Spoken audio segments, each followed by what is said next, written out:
Bagi saya, tempat ni sangat lawa. Saya rasa seronok kalau boleh bawa orang berjalan kat sini.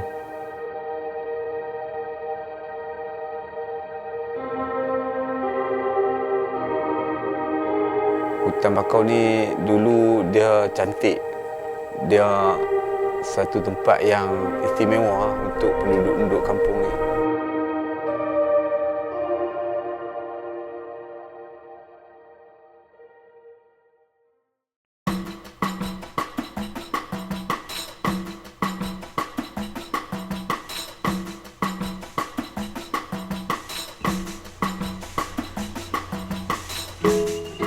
Kampung ni banyak sejarah yang berlaku. Sejarahnya perlumbungan biji besi berlaku di sini dan dia sebagai pelabuhan. Orang-orang kampung ni banyak jadi nelayan. Paksu salah seorang nelayan di sini.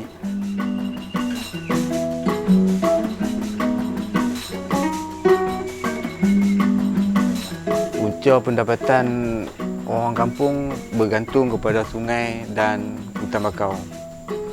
Sebab tu hutan bakau ni kita kena jaga, kena pelihara.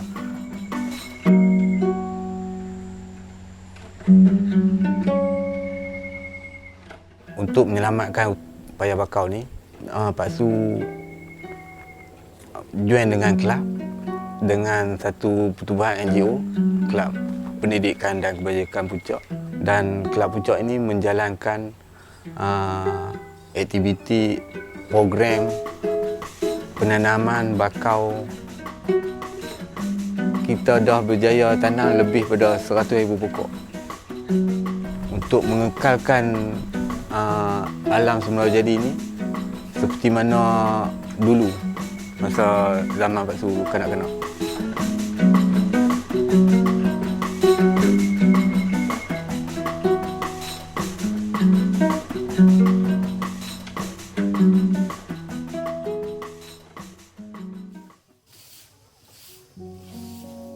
Selain daripada conservation, Kelab Puncak ni dia menitik beratkan tentang pelajaran.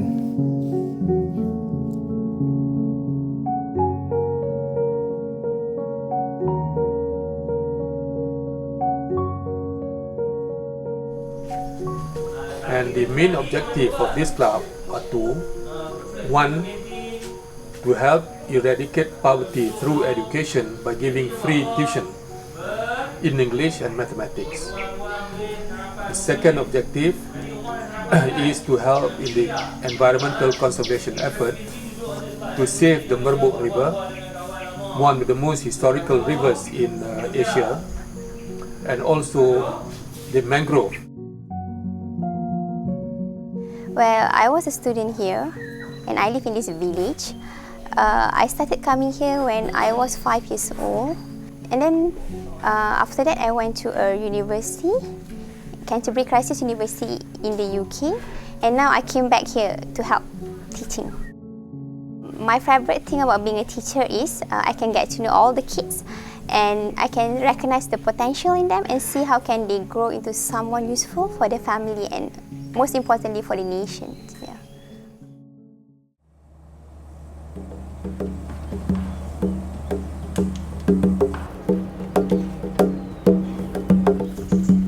Tempat ni bukan saja lawa. Dia mempunyai satu sejarah yang hebat. Cerita dia adalah satu tamadun manusia yang terawal di Asia Tenggara.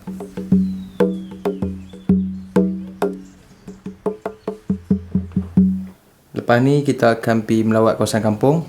Kita akan tengok macam mana student universiti bekerjasama dengan orang kampung untuk generate sustainable income.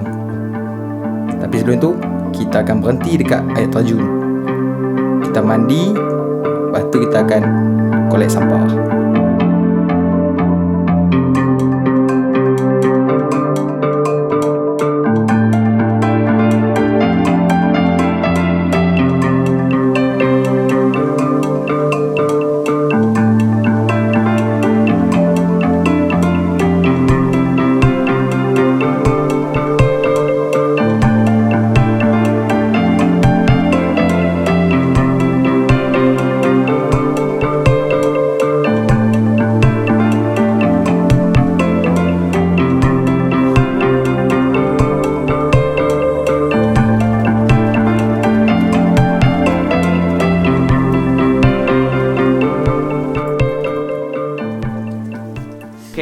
So we are basically university students. We are from an organization called Enactors. We are actually helping to develop the community and uplift them and improve their standard of living through entrepreneurial action and standards. So what we do is actually we take those coconut shells that you see discarded, and then we actually burn them, and then after that we are gonna crush them into fine dust like this. So basically we are actually taking a waste product into a fuel.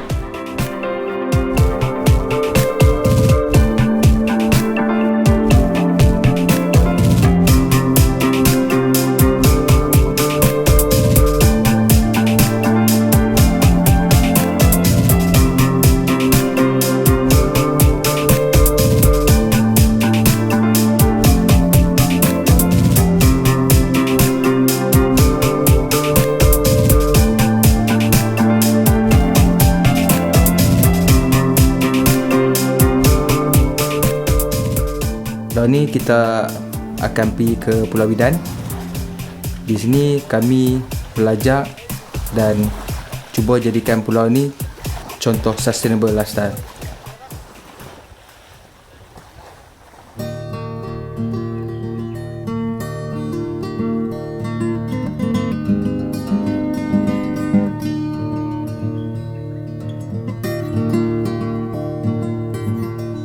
Life here is good because you are just with nature, and I think you can really connect, can be yourself, can find out something about yourself.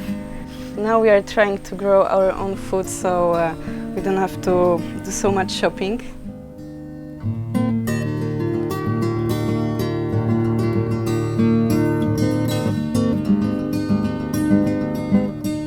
I'm making some decorations with the plastic bottles I found on the beach. It's good to create something new from this what we already have, and it makes me happy.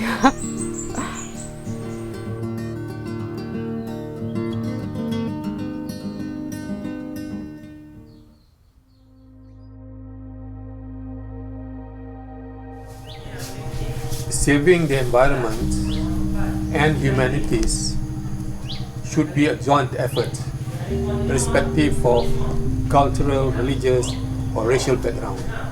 So we should be helping each other to help save this world, this natural environment for the future generations.